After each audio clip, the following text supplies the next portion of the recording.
May 1st, 1943. 20,000 feet above the English Channel, a wall of fire explodes through the radio compartment of a B-17 Flying Fortress. Flames rip through aluminum skin like paper. Ammunition boxes cook off, sending 50 caliber rounds screaming in every direction. The heat is so intense it melts the rubber seals on the windows. 3 men jump. They disappear into the gray void below, their parachutes swallowed by clouds. They will never be seen again. And in the middle of this inferno stands one man, 5'6", 130 pounds, gray hair at 32 years old, flat feet, a criminal record, a reputation so bad that no crew wanted him on their aircraft for 6 straight weeks. His name is Maynard Smith. Everyone calls him Snuffy. This is his first combat mission. He has never fired a gun at an enemy. He has never seen a German fighter up close. He has never smelled burning aviation fuel mixed with human flesh. In the next 90 minutes, this man that everyone hated will save an entire aircraft. He will fight fire with his bare hands. He will man 2 machine guns against attacking fighters. He will throw exploding ammunition out of the fuselage. He will become the first enlisted airman in American history to receive the Medal of Honor. But here is the strangest part of this story. When the Secretary of War flew across the Atlantic Ocean to personally hang that medal around his neck, they could not find him anywhere on the base. He was in the kitchen, peeling potatoes. Punishment for showing up late to a briefing. This is the story of the hero nobody liked. To understand what happened on May 1st, 1943, we need to understand what the 8th Air Force was facing in the spring of that year. The strategic bombing campaign over Europe was not going well. American generals believed that B-17 Flying Fortresses could bomb Germany during daylight with acceptable losses. They were wrong. Catastrophically wrong. The B-17 was called a flying fortress because it bristled with defensive machine guns. 10 guns pointed in every direction. The theory was simple. Put enough bombers together in tight formation, and their combined firepower would create a wall of lead that no fighter could penetrate. The Germans proved this theory false within weeks. Luftwaffe pilots learned to attack from angles where fewer guns could bear. They learned to target engines first, then fuel tanks. They learned that a B-17 with 2 engines out could not keep up with its formation, and a B-17 alone was a B-17 dead. The numbers were horrifying. In early 1943, the 8th Air Force was losing an average of 6% of its bombers on every mission. That does not sound like much until you do the math. At 6% losses per mission, a bomber crew had a 50% chance of surviving their first 14 missions. They were required to fly 25. Some targets were worse than others. The German submarine pens at Saint-Nazaire on the coast of France were among the worst. American airmen called it Flak City. The anti-aircraft batteries there were so thick that pilots said you could walk across the sky on the shell bursts.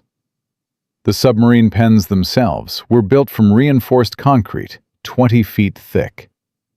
Bombs bounced off like raindrops. By April 1943, the 306th Bomb Group at RAF Thurley had already lost dozens of aircraft over Saint-Nazaire. Experienced crews had a haunted look in their eyes. Replacement crews arrived constantly, young men who did not understand what they were walking into. Most would not survive their 10th mission. Into this meat grinder walked Maynard Harrison Smith. Maynard Smith was born on May 19, 1911, in Cairo, Michigan. His father was a successful attorney. His mother was a schoolteacher. By small-town Michigan standards, the Smiths were wealthy, and young Maynard knew it. He grew up believing he was special. He grew up believing rules applied to everyone except him. His parents tried everything. They sent him to Howe Military Academy in Indiana, a boarding school designed to straighten out difficult boys. It did not work.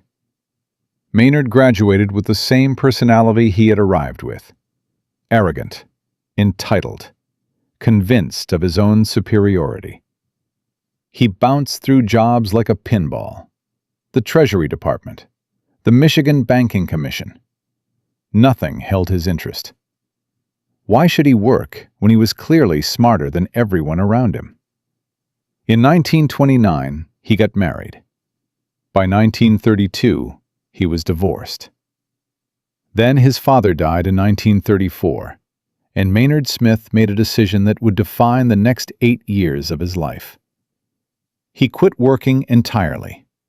He lived off his inheritance. No job, no responsibility.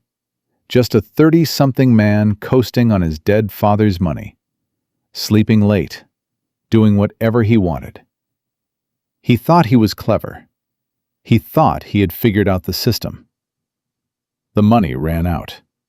Of course it did. And then came the court case that changed everything. By 1942, Maynard Smith had failed to pay child support for years. The judge looked at this 31-year-old man standing before him, unemployed, arrogant, completely unwilling to meet his obligations to his own children. The judge made him an offer: jail or the military. Maynard chose the military, not because he wanted to serve his country, not because he felt called to fight the Nazis, because prison would be boring and uncomfortable. The Army Air Forces seemed like a better deal. But here is where fate intervened. The Army Air Forces desperately needed aerial gunners.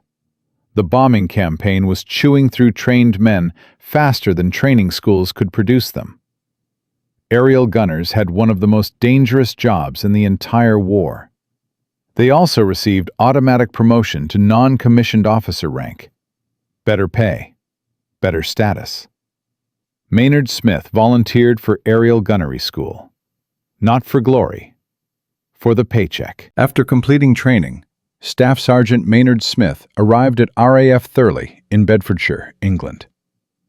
His reputation preceded him by approximately 48 hours. Within days, he had managed to alienate almost everyone on the base. He was obnoxious in the way that only a man who has never faced real consequences can be obnoxious. He was insubordinate to his superiors. He bragged about his intelligence, despite having zero combat experience. He told experienced combat veterans how they should do their jobs. He was small, gray-haired, flat-footed, and absolutely insufferable. The other airmen started calling him Snuffy, after a character in a popular comic strip. Barney Google and Snuffy Smith featured a mountain hillbilly who was lazy, scheming, and had no ambition other than to avoid work. The nickname fit perfectly. Here is how bad it was. In the 8th Air Force, replacement gunners were typically assigned to crews within days of arriving. Combat losses were so high that experienced crews constantly needed new men. Fresh gunners were a valuable commodity. Nobody wanted Snuffy Smith. For 6 weeks, he sat at Thurley, while other replacement gunners flew mission after mission. Crews would rather fly short-handed, with an empty gun position, than take Snuffy Smith along. He was that unpopular. He was that impossible to work with. But war does not care about popularity. Eventually, someone had to take him. On April 30th, 1943, the mission board went up. Target for the following day would be Saint-Nazaire, the submarine pens, Flak City, one of the most dangerous targets in occupied Europe. Staff Sergeant Maynard Smith was assigned to fly as ball turret gunner on a B-17F piloted by First Lieutenant Lewis P. Johnson. This was significant for 2 reasons. First, the ball turret was the most claustrophobic and terrifying position on the aircraft. Second, This was Lieutenant Johnson's 25th and final mission, the last flight of his combat tour. After this, he was going home. The rest of the crew were veterans. They had survived 24 missions together. They knew what they were doing. They knew the dangers. They had watched friends die and kept flying. Smith was the only rookie, the only man who had never seen combat, the only man who had no idea what he was walking into. At 3 in the morning on May 1st, the crews were awakened for the morning briefing. Despite overcast skies and drizzle, the mission was a go. 78 B-17 flying fortresses would cross the English Channel, bomb the submarine pens at Saint-Nazaire, and return home. Simple on paper, deadly in practice. The Sperry ball turret was an engineering marvel and a psychological nightmare.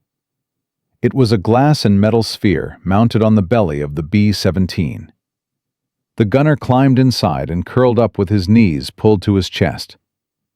He rotated the entire turret to aim 2 50-caliber machine guns at attacking fighters. The view was spectacular. You could see everything beneath the aircraft.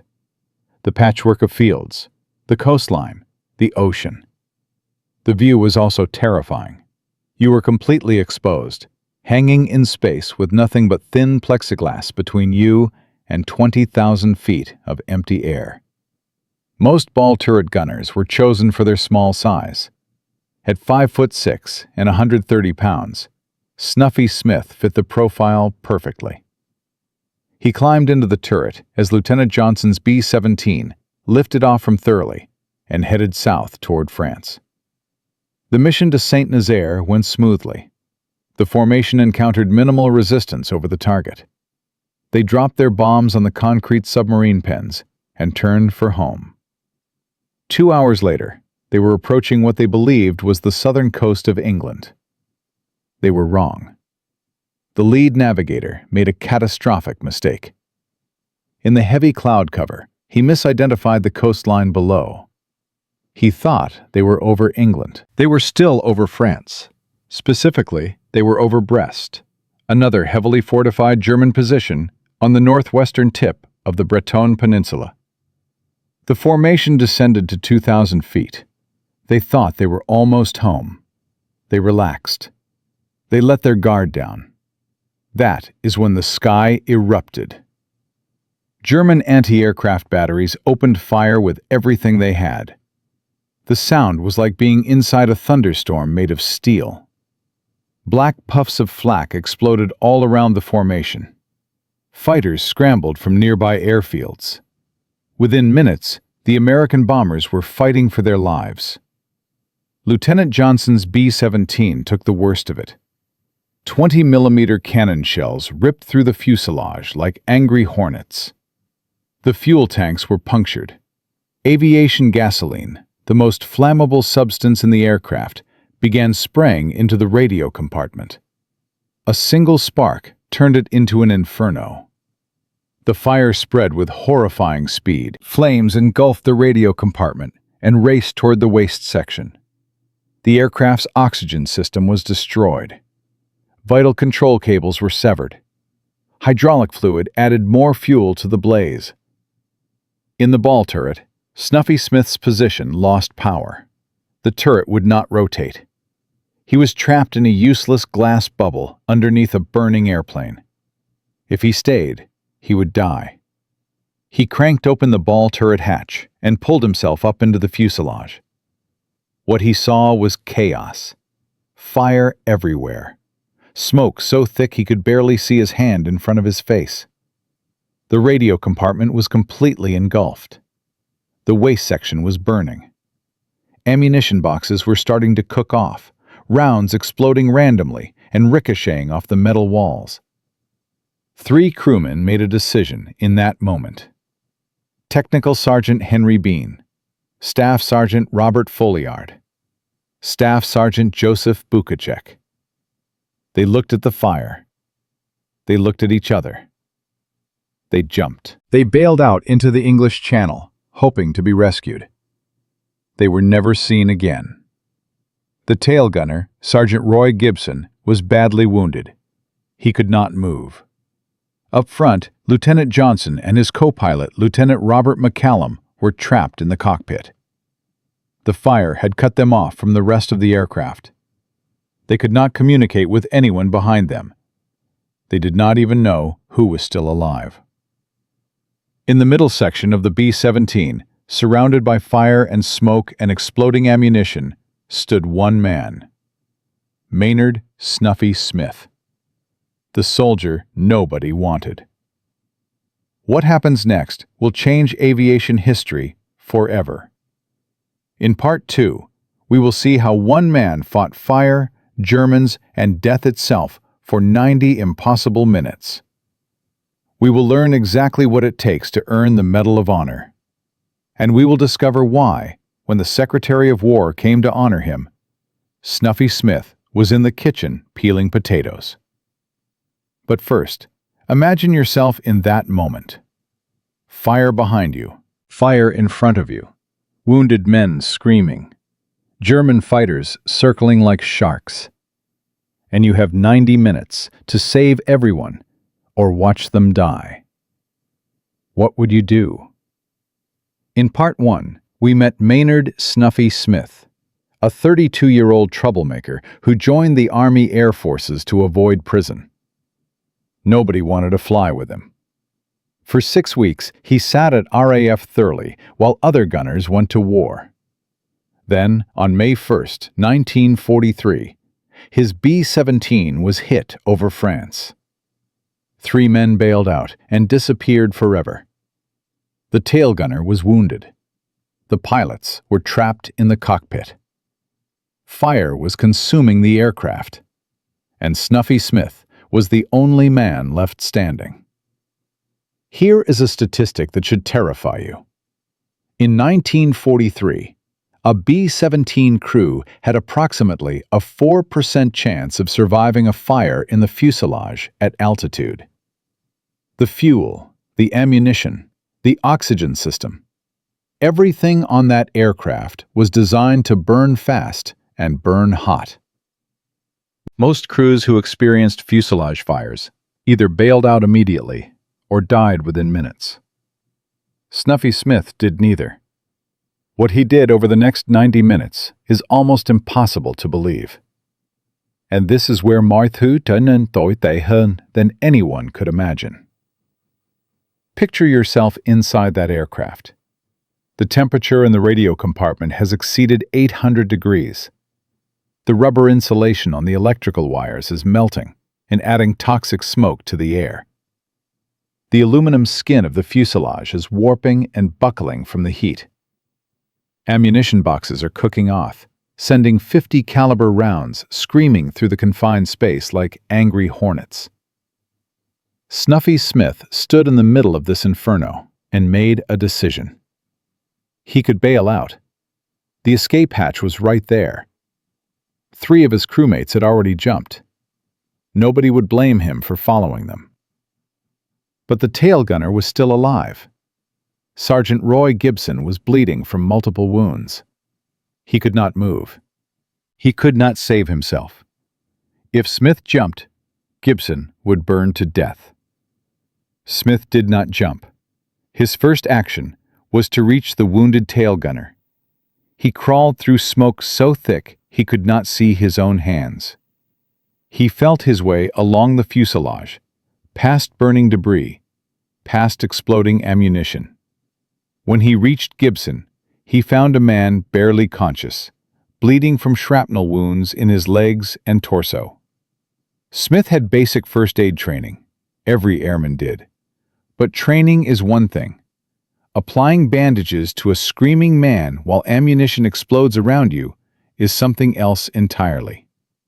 He worked quickly, stopping the worst of the bleeding, applying pressure to wounds that would not stop oozing red. Gibson looked at him with eyes full of pain and fear. Smith told him to hold on. Help was coming. He had no idea if that was true. Then he turned to face the fire. The flames had spread from the radio compartment into the waist section. They were racing toward the fuel tanks in the wings. If those tanks ruptured, the entire aircraft would become a fireball. Everyone aboard would die instantly. Smith grabbed a fire extinguisher from its mounting bracket and attacked the blaze. The extinguisher was designed for small electrical fires, not for an inferno fed by aviation gasoline. It lasted maybe 30 seconds before running dry. The fire barely noticed. He found another extinguisher. Same result. The flames laughed at him and kept spreading. Most men would have given up at this point. The fire was winning. The aircraft was dying. Every second brought them closer to explosion. But Snuffy Smith was not most men. He was stubborn, arrogant, and absolutely convinced that he was smarter than the problem in front of him. For once in his life, those personality flaws were exactly what the situation required. He started looking for anything that might work. Clothing, blankets, seat cushions. He grabbed everything that was not bolted down and used it to beat at the flames. When the fabric caught fire in his hands, he dropped it and grabbed something else. The heat was becoming unbearable. The exposed skin on his face and hands was beginning to blister. His eyes watered constantly from the smoke. Every breath felt like inhaling broken glass. And then the German fighters arrived. 2 FW-190s spotted the crippled B-17, trailing smoke and fire. They circled like sharks that smelled blood. An easy kill. A bomber with no defensive fire was a bomber that would not survive the next 5 minutes. Smith heard the engines before he saw them. That distinctive sound of Focke-Wulf radials, different from American engines, higher pitched and more aggressive. He ran to the left waist gun position. The .50 caliber Browning machine gun was mounted in an open window. Wind screamed through the opening at 200 miles per hour. Smith grabbed the handles, swung the heavy weapon toward the approaching fighters, and opened fire. He had trained for this. Hours of practice tracking targets, leading moving aircraft, squeezing off controlled bursts. But training happens on the ground, with instructors watching. This was 20,000 feet in the air, with German cannon shells trying to kill him. The first FW-190 broke off its attack run. Whether Smith hit it or simply scared the pilot, it pulled away and circled for another approach. Smith did not have time to celebrate. He ran to the right waist gun and fired at the second fighter. Then he ran back to fight the fire. For the next 90 minutes, Maynard Smith fought a three-front war. Fire on one side, German fighters on the other, a wounded crewman who needed constant attention. He ran from guns to fire to Gibson and back again, over and over, never stopping, never resting. The ammunition boxes were the most dangerous problem. .50 caliber rounds were cooking off in the heat, exploding randomly and sending shrapnel everywhere. Each box contained hundreds of rounds. Each round that cooked off could kill him, or punch another hole in the fuel tanks. Smith grabbed the burning ammunition boxes with his bare hands and threw them out through holes that the fire had burned in the fuselage. The metal was hot enough to sear flesh. He did not care. He kept throwing, box after box, round after round. Anything that could explode went overboard. When his hands became too burned to grip the boxes, he wrapped them in rags and kept going. The fire extinguishers were long empty. The blankets and clothing had all burned. Smith was running out of options. The flames were still spreading, still hungry, still reaching toward those fuel tanks. He did something that sounds almost ridiculous, almost comical. He urinated on the fire. It was not enough to stop the inferno, but it bought him a few more seconds, a few more feet of fuselage that did not burn. He beat at the flames with his burned hands. He stomped on embers with his boots. He used his own body as a weapon against the fire. The German fighters kept attacking. Smith kept running to the guns. His aim was not perfect. He was exhausted, burned, half-blinded by smoke. But he kept firing. He kept making the Germans pay for every attack run. Up front, Lieutenant Johnson had no idea what was happening behind him. The cockpit was completely cut off from the rest of the aircraft. The intercom was dead. The fire had severed the communication lines. Johnson only knew two things. His aircraft was still flying, and something was keeping it in the air. He nursed the crippled bomber across the English Channel. The controls were sluggish. Hydraulic fluid had leaked out. Control cables had been damaged by fire and shrapnel. Every input felt wrong, delayed, mushy.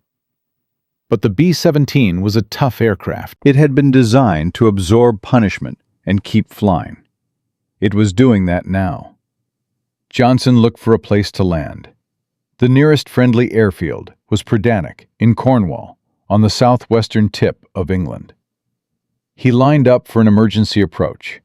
In the back of the aircraft, Snuffy Smith had finally beaten the fire into submission.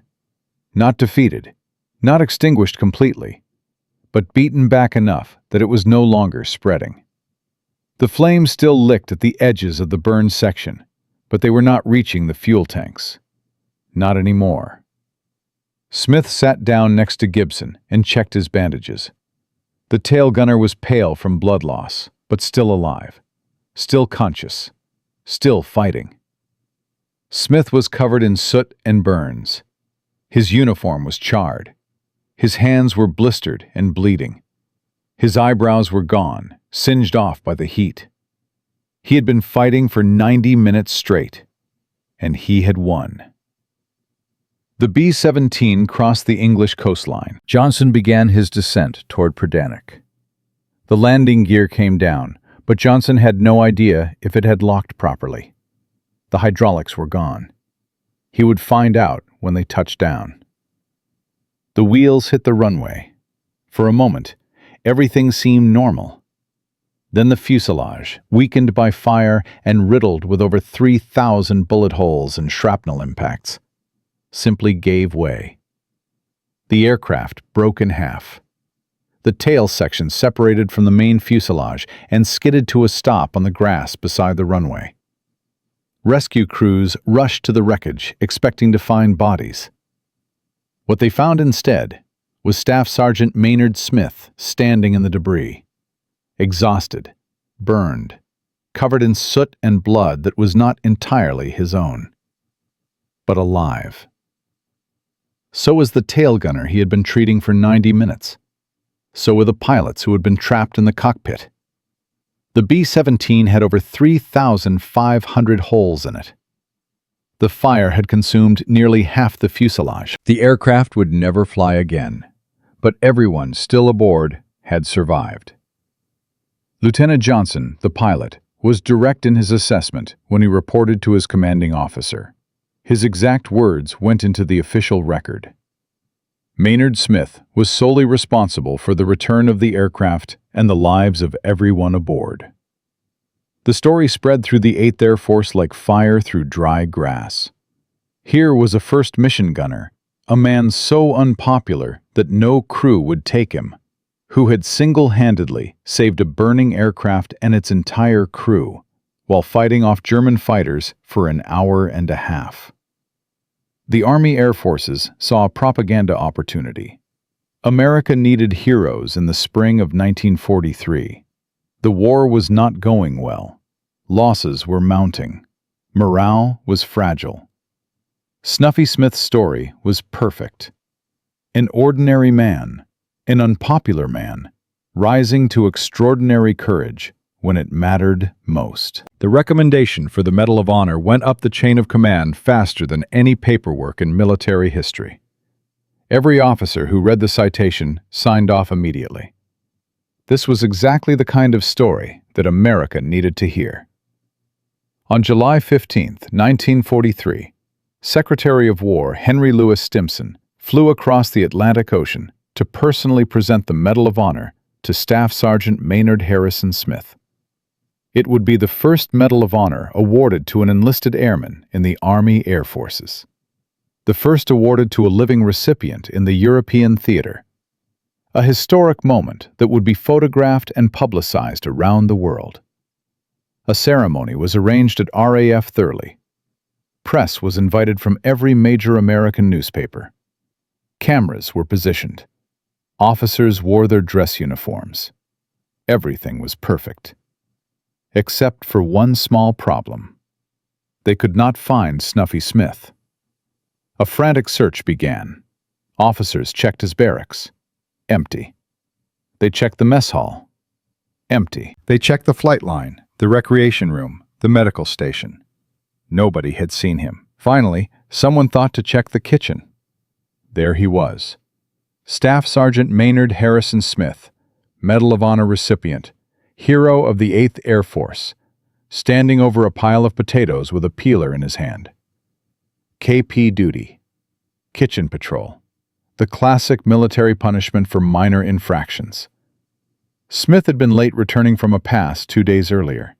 His commanding officer, apparently unaware of or unimpressed by the upcoming medal ceremony, had assigned him to potato duty as punishment.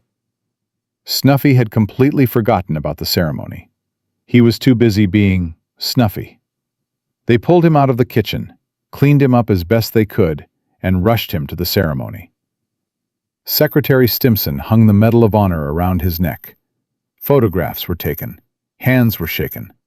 Maynard Smith became a legend. But here is what happened next, and this is where the story takes its strangest turn. Snuffy Smith flew 4 more combat missions after receiving the Medal of Honor. The stress of what he had experienced on May 1st had taken its toll. He was diagnosed with operational exhaustion, what we would now call PTSD. He was permanently grounded. And then his old personality came roaring back. Smith started signing his letters with the initials of his medal after his name, like British officers did with their decorations. He used his hero status to skip duties, sleep late, and avoid work. He told superior officers that they could not discipline a Medal of Honor recipient. He was wrong about that. On December 17, 1944, Maynard Smith was reduced in rank from staff sergeant to private for poor job performance. A Medal of Honor recipient demoted. That almost never happens in military history. He was sent home in February 1945 and discharged in May. Despite everything, the demotion, the disciplinary problems, the difficult personality, he received a hero's welcome when he returned to Michigan. There was a parade, speeches, celebrations.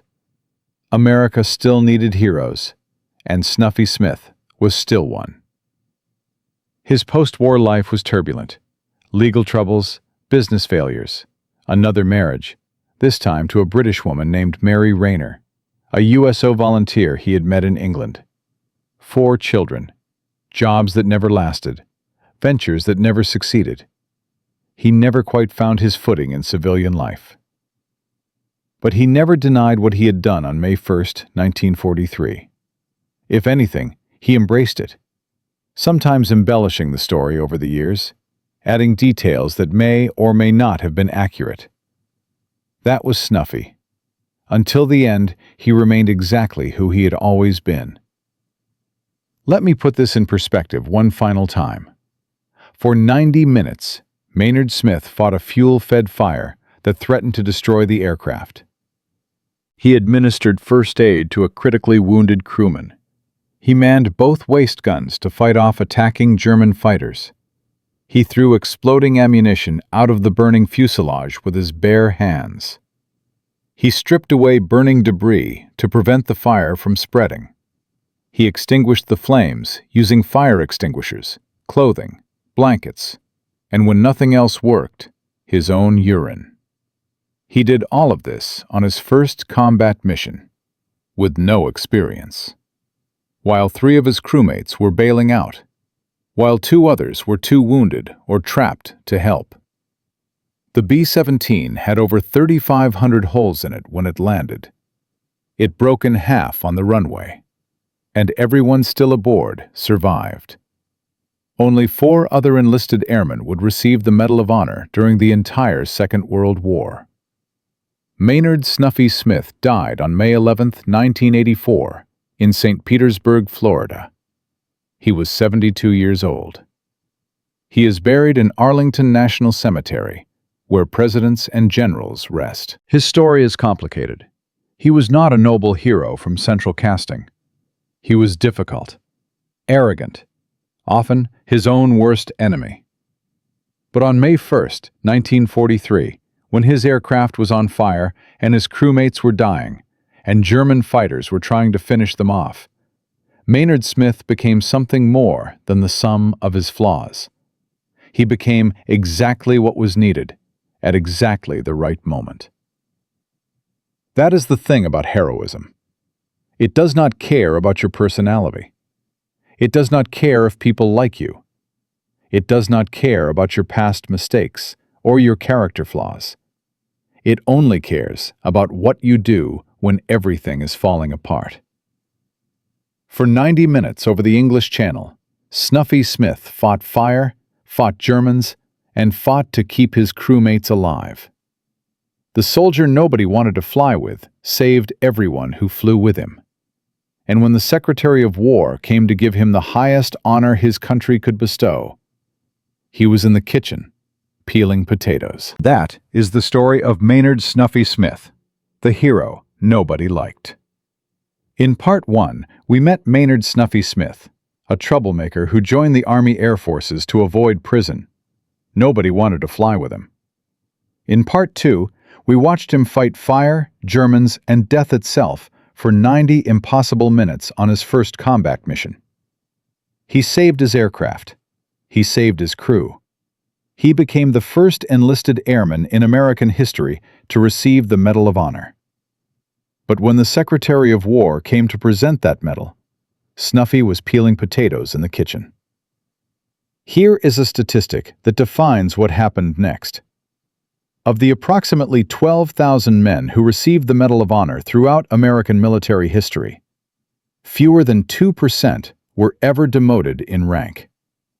Maynard Smith would become one of them. And this is where the story stops being about heroism and starts being about something far more complicated. The weight of being a hero when you never wanted to be one. The news of Snuffy Smith's Medal of Honor spread through the 8th Air Force like wildfire. Every base in England heard about the potato-peeling hero. Newspapers in America ran the story on their front pages. Radio programs broadcast his name from coast to coast.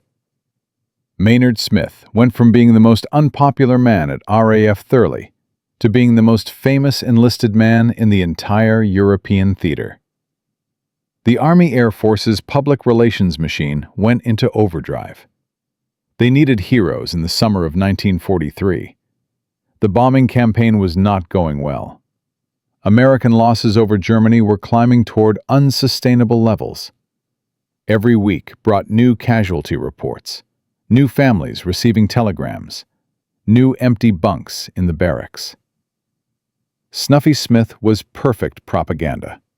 An ordinary man, a flawed man, a man who had been given up on by everyone around him. And then he rose to extraordinary courage when it mattered most. This was the story America needed to hear. They put him on radio programs. They arranged newspaper interviews. They photographed him with generals and politicians. They made him a symbol of American fighting spirit. But here is the problem with turning a real person into a symbol. The real person does not go away. Snuffy Smith was still Snuffy Smith. The medal around his neck did not change his personality. It did not fix his arrogance. It did not cure his inability to follow rules or respect authority. If anything, the attention made everything worse. He started believing his own publicity. He started acting like the rules no longer applied to him. After all, He was a Medal of Honor recipient. Who could discipline a national hero? His commanding officers at Thurley faced an impossible situation. On one hand, they had a man who had performed genuine heroism, who had saved lives, who represented everything the Air Force wanted the public to see. On the other hand, they had a soldier who showed up late for duty, who refused to follow orders, who told superior officers that they could not touch him because of his medal. The tension built slowly at first. Small infractions, missed roll calls, disrespectful comments. The kind of problems that Snuffy had caused before May 1st. The same problems that had made him so unpopular in the first place. But now those problems came with a complication. Every time an officer tried to discipline Smith, he had to weigh the public relations disaster that might follow. How would it look if the Army punished its newest hero? What would the newspapers say? What would the American public think? Snuffy knew this. He exploited it. He pushed every boundary he could find, confident that his medal would protect him from consequences.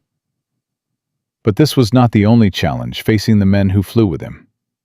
Snuffy Smith flew 4 more combat missions after receiving his Medal of Honor. Each one took a piece of him that he would never get back. The human mind is not designed to process what happened on May 1st, 1943. 90 minutes of continuous terror, fire, explosions, the screams of wounded men, the knowledge that death was inches away at every moment. That kind of experience leaves marks that do not heal. Today we would call it post-traumatic stress disorder, PTSD. We would recognize the symptoms, the nightmares, the flashbacks, the inability to relax, the hypervigilance, the emotional numbness alternating with explosive anger. In 1943, they called it operational exhaustion, or combat fatigue. Or sometimes they did not call it anything at all. They just noticed that a man who used to function was no longer functioning. Smith started showing symptoms within weeks of his famous mission. He had trouble sleeping. He jumped at loud noises. He could not concentrate during briefings. The thought of climbing back into a B-17 filled him with a dread that he could not explain or control. He flew those 4 additional missions through sheer willpower, or perhaps through stubbornness, or perhaps because he could not admit weakness, not after becoming a national symbol of courage. But each mission cost him more than the last. His hands shook during pre-flight checks. His mind wandered during formation flying. He was present in body, but increasingly absent in spirit. The flight surgeons noticed. They ran tests. They asked questions. And eventually they made the only decision they could make. Staff Sergeant Maynard Smith was permanently grounded. For most airmen, being grounded would have been a relief. The bombing campaign over Germany was a meat grinder. Getting out alive was winning the lottery. But for Snuffy Smith, grounding meant something different. It meant he was no longer a combat hero. He was just a ground pounder. Another body filling a desk job. Another name on a roster of men who could not hack it. His behavior deteriorated rapidly after the grounding. Without the structure of combat missions, without the camaraderie of a flight crew, without the clear purpose that combat provided, Snuffy reverted completely to his old patterns. He showed up late. He left early. He argued with supervisors.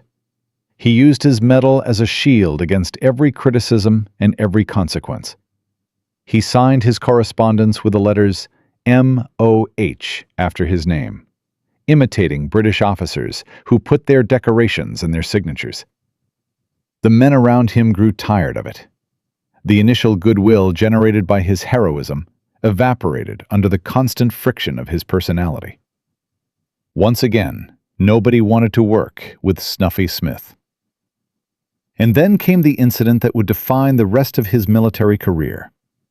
The exact details vary, depending on who tells the story. What is certain is that sometime in late 1944, Maynard Smith crossed a line that even his Medal of Honor could not protect him from. Some accounts say he was caught sleeping on duty. Others say he refused a direct order from a superior officer. Still others suggest he was involved in some kind of black market activity, trading military supplies for personal gain. Whatever the specific cause, the result was devastating. On December 17, 1944, Staff Sergeant Maynard Harrison Smith was reduced in rank to private. His 3 stripes were stripped away. His status as a non-commissioned officer was revoked. He went from being one of the most decorated enlisted men in the Army Air Forces to being the lowest rank in the military. A Medal of Honor recipient, demoted. The irony was almost too perfect. The news spread through the 8th Air Force even faster than the original story of his heroism. The potato-peeling hero had been busted to private. The man who saved a burning aircraft could not save himself from his own worst impulses. Some men laughed. They had known all along that Snuffy Smith was trouble. His medal did not change who he was at his core. Others felt sympathy. They understood that combat did things to men, broke things inside them that could not be easily repaired. The Army faced another public relations problem.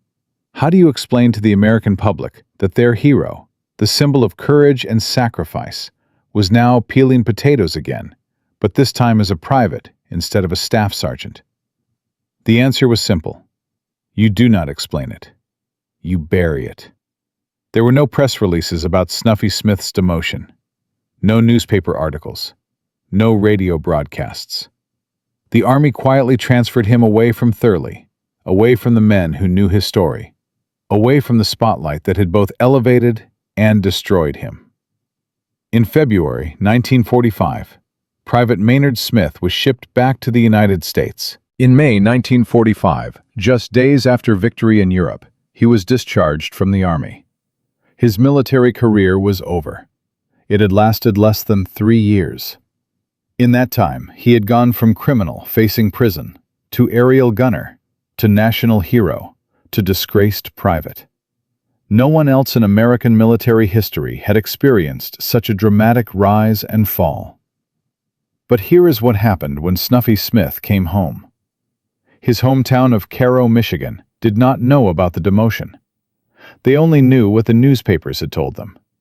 Their local boy was a Medal of Honor recipient, a hero, a man who had saved lives and fought Germans and represented everything good about American courage. They gave him a parade. The main street of Cairo was lined with flags and bunting. A marching band played patriotic songs. Local dignitaries gave speeches praising his bravery. Children waved small American flags as he passed in an open car. Snuffy Smith, Private, United States Army. Discharged under circumstances that the Army preferred not to discuss, waved back at the crowds like the hero they believed him to be. The cognitive dissonance must have been extraordinary. He knew what he had done on May 1st, 1943. He knew that the heroism was real. But he also knew what he had done in the 18 months since. He knew about the infractions and the attitude and the demotion. He was both the hero and the failure, both the man who saved lives and the man who could not follow simple orders, both the symbol of American courage and the cautionary tale of what happens when courage is not enough. His post-war life reflected this duality. He married again, this time to a British woman named Mary Rayner, whom he had met in England. She was a USO volunteer, one of the women who helped boost morale for American troops overseas. They had 4 children together. He worked for the Treasury Department, the same place he had worked before the war. He founded a magazine called Police Officer's Journal. He started businesses. He failed at businesses. He bounced from one venture to another, never quite finding the success that his abilities might have warranted. The Medal of Honor opened doors for him, It always would. But his personality kept closing them. The same traits that had made him so difficult in the military made him difficult in civilian life as well. He never denied his heroism. If anything, he embraced it. He told the story of May 1st, 1943 to anyone who would listen. Over the years, the details grew more dramatic. The fire became hotter. The Germans became more numerous. The danger became more extreme. That was Snuffy.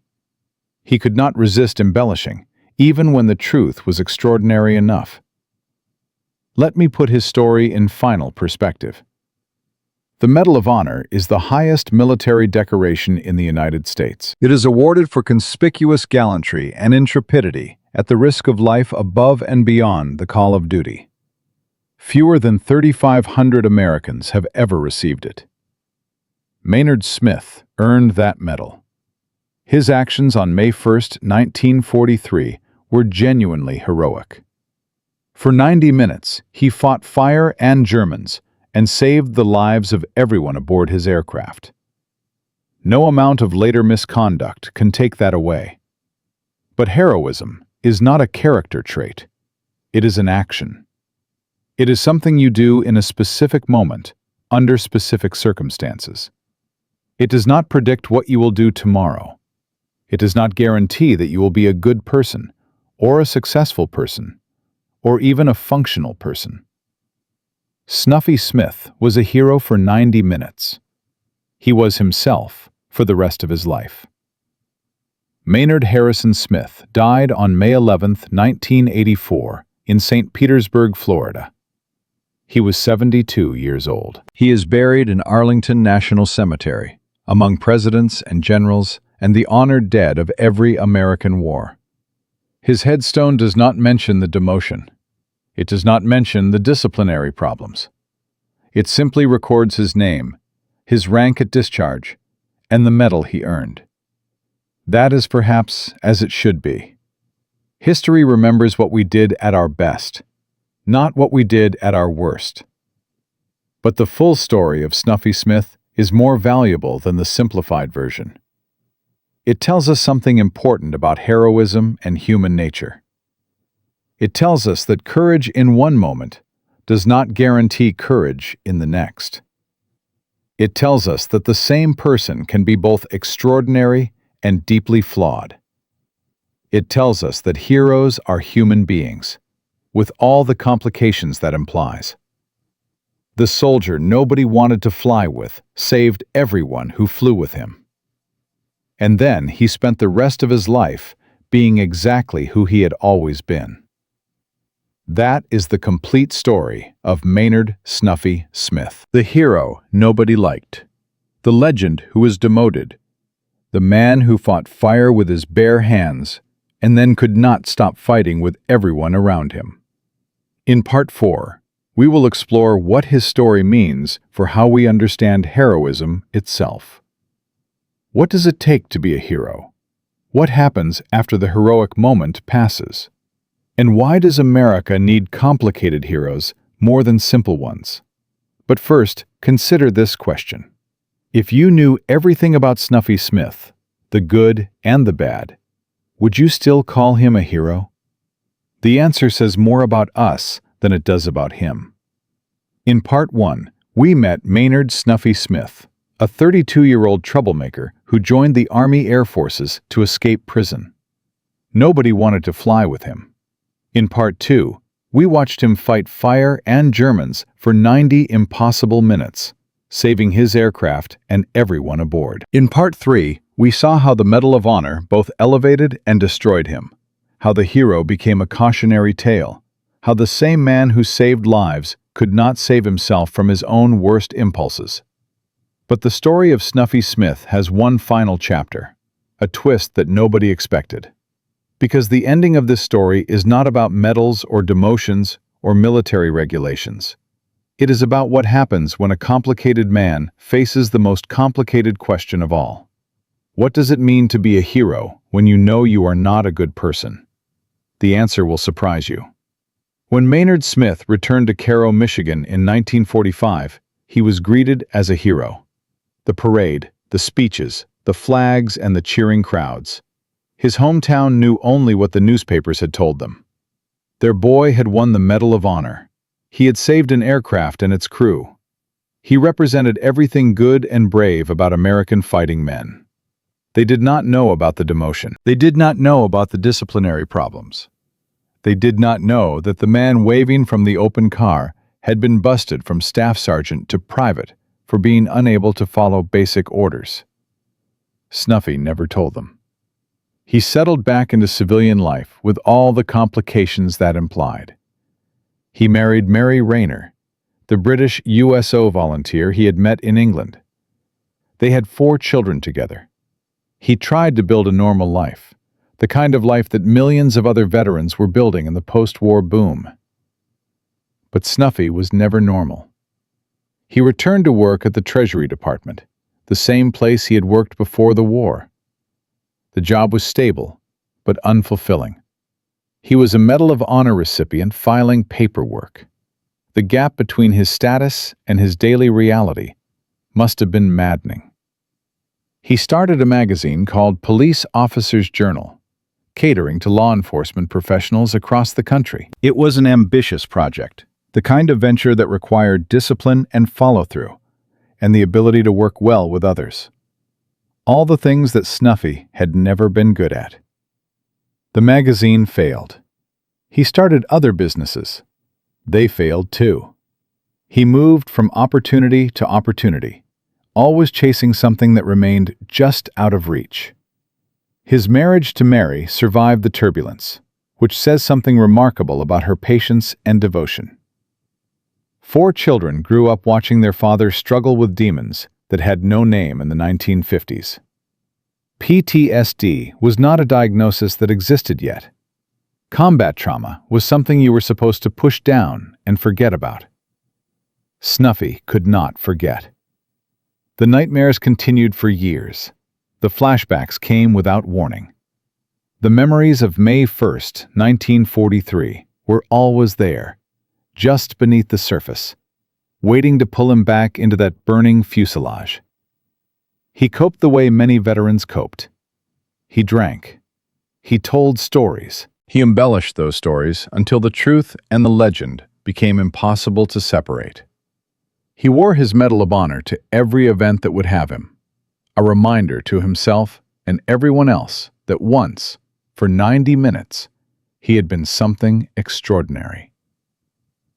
The years passed. The children grew up. The war became history. New wars came and went. Korea, Vietnam. The heroes of World War II became old men telling stories that younger generations found increasingly hard to believe. Snuffy Smith aged like everyone else. His gray hair turned white. His flat feet got flatter. The burns on his hands from that day in 1943 never fully healed. They were a permanent reminder of what fire feels like when you beat it out with your bare flesh. But the real legacy of Snuffy Smith has nothing to do with medals or ceremonies. Here is what most people do not understand about the Medal of Honor. It is not given for being a good person. It is not given for being brave in general. It is given for one specific moment, one action, one decision made under impossible circumstances. You can be a terrible human being and still earn the Medal of Honor. You can be petty and arrogant and impossible to work with, and still perform an act of such extraordinary courage that your nation recognizes it with its highest honor. That is the paradox of heroism. It is not a character trait. It is an action. Snuffy Smith understood this paradox better than most people ever will. He knew exactly who he was. He knew his flaws. He knew that the man who saved that aircraft was the same man who could not show up to his own medal ceremony on time. He knew that courage in one moment does not guarantee courage in the next. And he lived with that knowledge for 41 years after the war ended. What does that kind of life feel like? To know that you reached the absolute peak of human courage and then spent the rest of your days being ordinary. To know that you saved lives and then struggled to save your own career. To wear a medal that represents the best version of yourself while knowing all the worst versions intimately. Most heroes in movies are consistent. They are brave all the time. They make good decisions all the time. They are admirable people who do admirable things. Real heroes are not like that. Real heroes are complicated. They are brave sometimes and cowardly other times. They save lives and then ruin their own. They reach heights of courage that most people cannot imagine, and then sink to depths of pettiness that disappoint everyone who believed in them. Snuffy Smith was a real hero. In all the messy, contradictory, frustrating complexity that implies. There is a lesson in his story that applies far beyond military history. Every organization, every institution, every group of people has its Snuffy Smiths. The difficult employee who drives everyone crazy but performs brilliantly in a crisis. The unreliable friend who shows up exactly when you need them most. The family member who cannot be counted on for daily life, but becomes a rock when disaster strikes. We want our heroes to be simple. We want them to be good people who do good things. We want to admire them without reservation, to hold them up as examples without having to explain their flaws. But the real world does not work that way. The real world gives us Maynard Smith, a man who avoided prison by joining the military, a man so unpopular that nobody wanted to fly with him, a man who, when his aircraft caught fire and his crewmates were dying, became exactly what the moment required, and then went right back to being difficult, arrogant, impossible Snuffy. What do we do with heroes like that? We learn from them. Not just from their heroic moments, but from their failures too. We learn that courage is not something you have permanently. It is something you summon in specific moments. We learn that the same person can be extraordinary and ordinary, noble and petty, a savior and a disappointment. We learn that being human is complicated, and that complicated humans can still do incredible things. There is one final detail about Snuffy Smith's story that most accounts leave out. It happened near the end of his life, decades after the war, decades after the medal and the demotion and all the struggles that followed. Maynard Smith went back to England. In the early 1980s, when he was in his 70s, he traveled to RAF Thurley, the base where he had been stationed during the war. The base itself had changed. The runways where B-17s once roared to life were quiet now. The barracks where young men had laughed and argued and prepared to die were long since converted to other uses. But Smith found the spot where his aircraft had been parked on April 30th, 1943. The last time it sat on the ground before carrying him into the inferno that would define his life. He stood there for a long time, an old man with white hair and burned hands, staring at an empty patch of English grass. What was he thinking? We will never know for certain, but we can imagine. Perhaps he was thinking about Lieutenant Johnson, the pilot who trusted his crippled aircraft to fly one more time.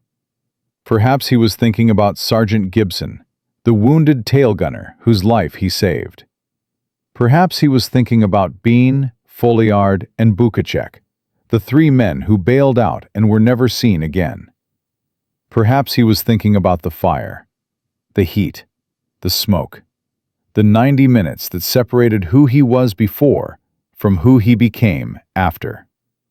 Or perhaps he was simply saying goodbye to the young man he had been, to the hero he had become, to the complicated legacy he was leaving behind. Maynard Harrison Smith died on May 11, 1984, in St. Petersburg, Florida, He was 72 years old. He outlived most of the men he had served with. He outlived the aircraft type that had nearly killed him. He outlived an entire era of American military history. They buried him in Arlington National Cemetery. Section 7A, Grave 176. Among the presidents and generals and admirals. Among the heroes whose stories are told and retold in history books and documentaries and videos like this one. His headstone is simple. It lists his name, his rank at the time of his heroic action, his dates of birth and death, and the medal he earned. It does not mention the demotion. It does not mention the disciplinary problems. It does not mention the decades of struggle that followed his moment of glory. History, in the end, chose to remember Snuffy Smith at his best. So what does the story of Maynard Snuffy Smith teach us? It teaches us that heroism is not about being perfect. It is about being present, about showing up in the moment when everything is falling apart and doing what needs to be done. It teaches us that the same person can save lives and fail at life, can reach extraordinary heights and fall to ordinary depths. It teaches us that courage is not a permanent state. It is a choice we make in specific moments. And that choice is available to everyone, regardless of their personality, their history, their flaws. The soldier nobody wanted to fly with saved everyone who flew with him. The man who could not follow orders followed his instincts into a burning aircraft and brought it home. The hero who was found peeling potatoes when the Secretary of War came to honor him proved that glory and absurdity can exist in the same person at the same time. From a deadbeat dad running from prison to the first enlisted airman in history to receive the Medal of Honor. From national hero to demoted private. From complicated veteran to Arlington grave. That was the life of Maynard Snuffy Smith. Over 3,500 Americans have received the Medal of Honor since it was created during the Civil War. Each one has a story. Each one made a choice in a moment of crisis. Each one proved that ordinary people are capable of extraordinary things. But Snuffy Smith's story stands apart, because it reminds us that heroes do not have to be likable. They do not have to be admirable. They do not have to be the kind of people we would want to work with or live with or spend time with. They just have to show up when it matters. For 90 minutes on May 1st, 1943, Maynard Smith showed up. He fought fire with his bare hands. He threw exploding ammunition out of a burning aircraft. He manned 2 machine guns against attacking fighters. He saved the lives of every man still aboard his B-17. And then he spent the rest of his life being exactly who he had always been. Difficult, arrogant, impossible. A hero nobody liked. If you know another story of an unlikely hero, someone who did not fit the mold but rose to the moment anyway, share it in the comments below. Because history is full of Snuffy Smiths. People who were written off, overlooked, dismissed. People who proved everyone wrong when it mattered most. This is just one story. There are thousands more waiting to be told. The last image I want to leave you with is this. An old man standing on an empty English airfield. White hair blowing in the wind. Burned hands shoved in his pockets. Looking at nothing and everything at the same time. He was not a good man. He was not an easy man. He was not the kind of hero that movies are made about. But for 90 minutes, when fire was consuming his aircraft and his crewmates were dying, and German fighters were trying to finish them off, Maynard Snuffy Smith became something more than himself. He became proof that heroism has nothing to do with who you are. It only has to do with what you choose to do when everything is falling apart. That is the story of the hero nobody liked. And that is why his story still matters, 80 years after his aircraft broke in half on an English runway, with everyone aboard still breathing. Because somewhere out there, right now, there is another Snuffy Smith. Someone difficult, someone impossible, someone that nobody wants to work with. And someday, when everything goes wrong, that person might just save your life.